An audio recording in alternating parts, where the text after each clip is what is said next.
commencer cette émission, on va évoquer le foot, le vrai, celui qui nous rend tellement heureux avec les 100 et or, les Lensois qui ont remporté pour la première fois de leur histoire la Coupe de France. Et quelle fiesta, mais quelle fiesta dans les rues de Lens. La fête comme on l'aime, avec le bus impérial, avec les joueurs qui défilent, ce bus qui fend cette marée humaine, cette foule jaune et rouge, et cette chanson mythique, bien sûr.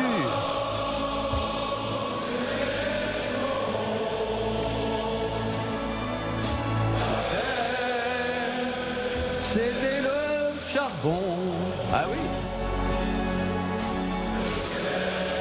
Bon, alors là, DJ Fab qui nous accompagne tout au long de cette émission va nous raconter un petit peu les choses. Parce que la garde républicaine qui reprend avec brio Pierre Bachelet, au nord c'était les corons, c'était en 85, c'est ça ? C'est sorti en juin 1982. Alors c'est vrai que Pierre Bachelet est né à Paris, mais il a grandi à Calais. Ouais. Il a vu de près ce qu'on appelait les gueules noires. Et puis d'ailleurs, pour rappel, le dernier puits de charbon, il a fermé en 1991. Et Pierre Bachelet a enregistré cette chanson. Et figurez-vous d'ailleurs que pour les chœurs, il manquait des gens. Alors c'est même un facteur et un coursier qui passait par là qui ont aidé au chœur original de cette chanson. C'est moins cher. Oui. Et puis depuis 2005, cette chanson est devenue le nouvel hymne des supporters du club de Lens. Bah oui, on pourrait chanter tous ensemble là. Allez, c'est parti. Au nord, c'était les corons. La terre, c'était le charbon. Le ciel, c'était l'horizon. Les hommes, les mineurs de fond. J'ai envie de dire vive la France, voilà. Ouais, c'est vrai. Non mais c'est vrai que c'est une très belle chanson, voilà. C'est une très belle chanson. Alors c'est marrant quand même, DJ Fab, on est bien d'accord que cette chanson, elle n'a pas été écrite à la base pour les Lensois. Pas du tout, mais c'est devenu petit à petit, parce qu'un jour il y a des supporters qui ont commencé à la chanter et c'est devenu l'hymne de ce club, comme je vous le disais, depuis 2005. Et puis vous avez vu, au Stade de France, c'était repris par la garde républicaine. Bah oui. Ça donne des frissons.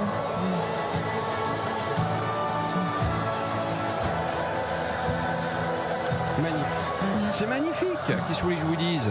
Et puis le public lensois a su s'amuser et ne pas faire de bêtises. Oui. Et même dans leur stade, ça a chanté. Mais... Ah oui. Alors là, on se croirait au banquet du canon français, presque. C'est un peu c'est la même chose. Ils chantent la même chose, en fait. Donc voilà. Bon, en tout cas, ce matin, l'ami Pascal Praud nous disait que Lens, c'est le rugby du football. Jamais de problème, pas de bagarre, pas de rixes, pas de descente sur le terrain pour taper les joueurs. J'ai envie de dire, ça nous change de Nantes et de Nice, par exemple. Vous êtes Lensois, vous fêtez, ou pas d'ailleurs, vous avez fêté comme il se doit la victoire. Appelez Europe 1, on va redonner le numéro. C'est le 01 80 20 39 21, numéro non surtaxé, Christophe. Eh bien tiens, justement, figurez-vous que nous avons déjà un auditeur d'Europe 1 qui est en ligne avec nous, c'est Alexandre. Alors, il n'habite pas à Lens, mais je crois qu'il a été submergé par l'émotion, évidemment, avec ce match et cette victoire. Alexandre qui habite les Pays de la Loire. Bonjour Alex. Bonjour Christophe. Qu'est-ce que ça fait plaisir de vous entendre. Bonjour. C'est à moi que ça fait plaisir. Bon, alors comment vous avez vécu ce match et puis évidemment toute la fête qui s'en est suivie, parce que là pour le coup on peut dire que ça s'est très bien passé. Tout à fait. Écoutez, à plusieurs titres. D'abord parce que je suis originaire des Hauts-de-France, donc mon cœur était à Lens. Et donc évidemment grande fête pour ce club qui a le football dans le sang et dans les tripes. Et puis aussi comme citoyen, j'ai envie de dire quel plaisir de voir une fête qui se déroule aussi bien après les tristes événements de la semaine dernière. Mais venant de Lens, ce n'est pas surprenant. Voilà, c'est un club qui aime son football, qui le pratique depuis longtemps en famille et qui aime ce sport avec une passion incroyable. Et on dit que c'est le meilleur public de France et c'est à juste titre, quoi. Ces gens sont formidables. En tout cas, Alexandre, il y a une chose qui est certaine, c'est que on fait toujours un rapport entre la violence et le foot. On dit mais dans les autres sports ça se passe pas comme ça, etc. Bon, c'est pas de la faute du foot s'il y a de la violence.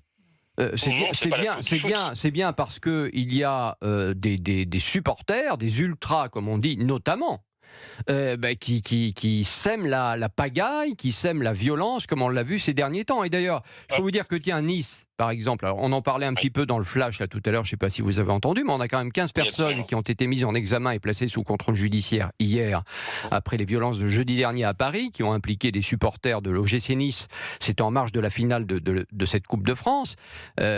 Communication du parquet de Paris ce matin. Et ces personnes ont notamment désormais interdiction de se rendre en Île-de-France et surtout dans une enceinte où se déroule une manifestation sportive. Et c'est ça qu'il faut faire. Interdiction, point. En partie d'accord avec vous, Christophe, parce que je pense pas qu'il faille les appeler ultra ou supporters. Il faut tout simplement les appeler hooligans ou quoi que ce soit d'autre. Parce que la victoire de Lens a bien démontré qu'il y avait une vraie différence entre ces hooligans et même des ultras. Hein. Il y a des ultras qui savent se tenir dans tous les clubs. Donc, mais c'est une très bonne chose que la justice ait un petit peu réagi sur ce qui s'est passé la semaine dernière. Et puis encore une fois, bravo à Lens qui démontre que non, être supporter, c'est pas ça, et ça va bien au-delà de cette bêtise.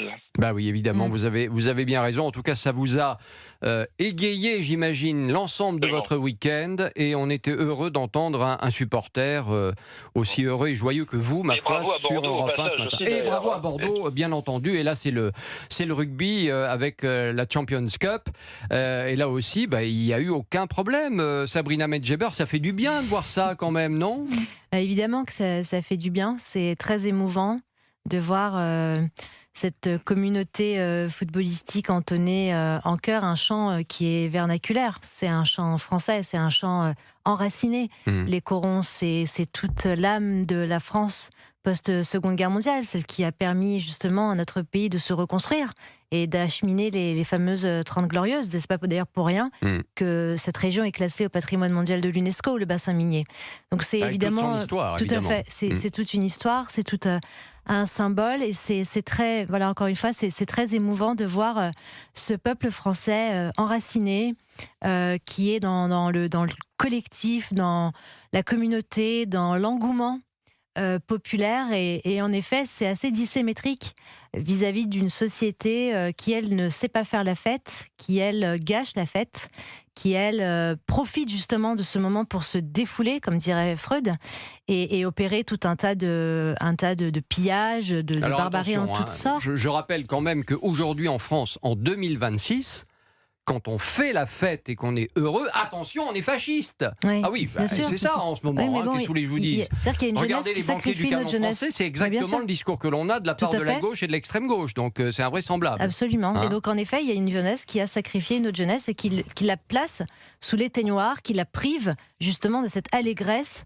de cette possibilité de célébrer entre jeunes, mais même entre jeunes et de toute génération confondue, une victoire. Ouais. Et en effet, voir la garde républicaine chanter, c'était absolument Véronique Jacquier, je vais vous donner la parole dans un instant, mais avant, il faut vous payer. Et pour vous payer, à part la pub, je vois pas comment on peut faire. Donc on va écouter cette publicité très sympa. Christophe. Voilà, oui, c'est ça. Et puis juste après, vous réagissez. À tout de suite. Au 01. Et vous aussi, chers auditeurs, faites comme Alexandre. Vous pouvez réagir au 01 80 20 39 21, le numéro du standard d'Europe 1, et non surtaxé.